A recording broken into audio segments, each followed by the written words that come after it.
Hi, folks. A little follow up on my last podcast about Yasuke.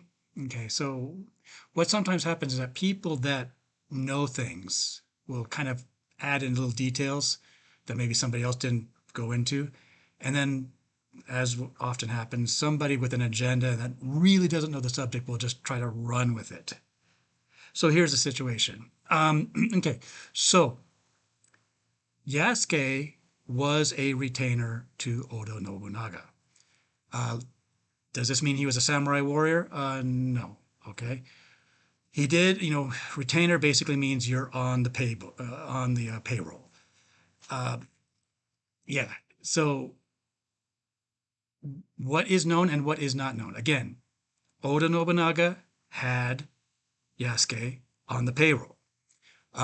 There's no mention of it being samurai, and you would expect that. If you or another term that they used, the term for retainer does not necessarily mean there's any type of warrior situation. But even if he was called samurai, I just want to point this out. William Adams was the guy that's Blackthorn from Shogun is loosely based on. He was not only made samurai and called samurai in sources, but he was also Hatamoto, which was an elite form of samurai that directly reported to their lord. In this case, Tokugawa Ieyasu, who Toranaga and Shogun is based on. But again, he was called samurai. We know he was Hatamoto. He was not a warrior. He was not given that status. It was a status because of his fighting abilities. Okay, just get that right out there. I don't care how many people he blew away in this series Shogun. That's fiction. That is about as realistic. Again, in a video game, fiction. Somebody jumps off three stories, boom, and you keep running on with your character. Fiction.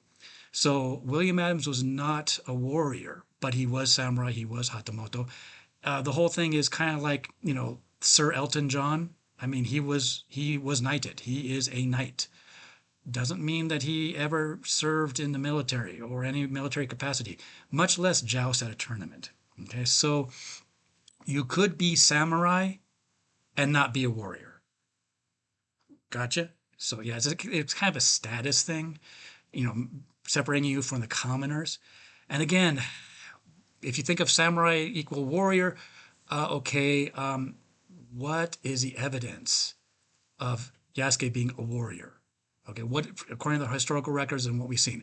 Again, as I put out in my podcast, we know what he was given by Oda Nobunaga, and it includes a house and a short sword. So they recorded what weapons he had, but they no record of a longsword.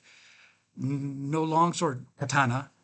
It means that not a warrior, really. I mean, unless he got it somewhere else, but there's no record of that.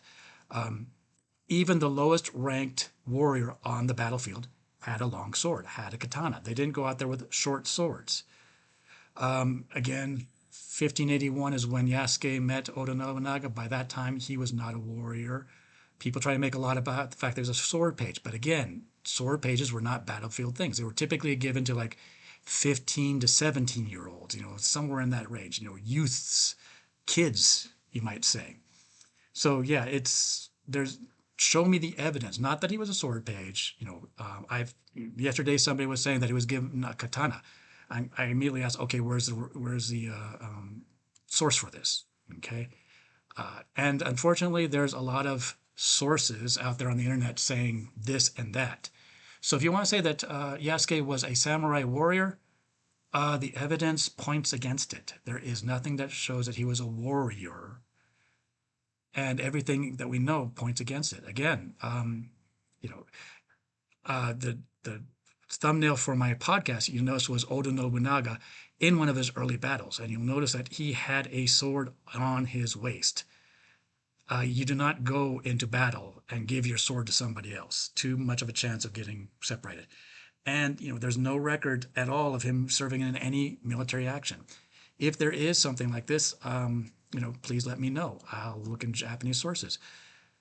But again, he might have had the status of retainer, but that does not mean he was a warrior.